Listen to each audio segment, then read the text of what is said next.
जय महाराष्ट्र मित्रांनो, मी मराठी 45 या चॅनलवरती आपल्या सर्वांचे स्वागत आहे. आजच्या व्हिडिओमध्ये आपण महा-डी-बी-टी या वेबसाईटबद्दल आणि त्या संबंधित योजना ज्या राबवल्या जातात त्यामध्ये एक महत्त्वाचं अपडेट देण्यात आलेलं आहे कृषी विभागाकडून. त्याबद्दल माहिती घेणार आहोत.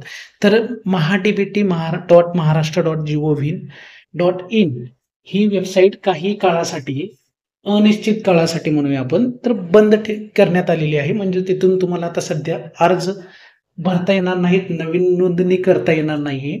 त्यासोबतच जे लॉटरी लागणार आहे ते सुद्धा तात्पुरत्या स्वरूपात बंद आहे. कारण त्या संबंधित एक महत्त्वाचं नोटिफिकेशन किंवा सूचना तशा या वेबसाईटवर तुम्ही आल्यानंतर तुम्हाला होम पेजला दिसणार आहेत. जिथं तुम्हाला रेड मार्कमध्ये शेतकरी बंधू भगिनींसाठी महत्त्वाची सूचना या शीर्षकाखाली एक सूचना देण्यात आलेली आहे कृषी विभागाकडून. तिथं बघू शकता. तर प्रिय शेतकरी बंधू भगिनी, महा-डी-बी-टी शेतकरी पोर्टलमध्ये करण्यात येत असलेल्या सुधारणांमुळे नवीन नोंदणी व अर्ज प्रक्रिया तात्पुरत्या स्वरूपात बंद करण्यात आलेली आहे.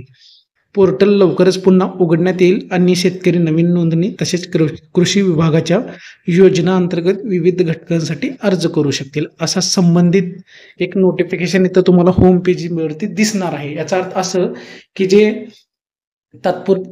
या वेबसाईटद्वारे शेतकरी नवीन नोंदणी सुद्धा करता येणार नाही आणि त्यासोबतच कृषी विभागाच्या ज्या योजनांचा इतर लाभ घेत आहेत त्या संबंधित प्रक्रिया सुद्धा तात्पुरत्या स्वरूपासाठी थांबवण्यात आलेली आहे. म्हणजे लॉटरी लागणार नाही, कुणाची अर्ज पात्र होणार नाहीत किंवा रिजेक्ट सुद्धा केले जाणार नाहीत. त्यासंबंधी एक महत्त्वाचा अपडेट आहे.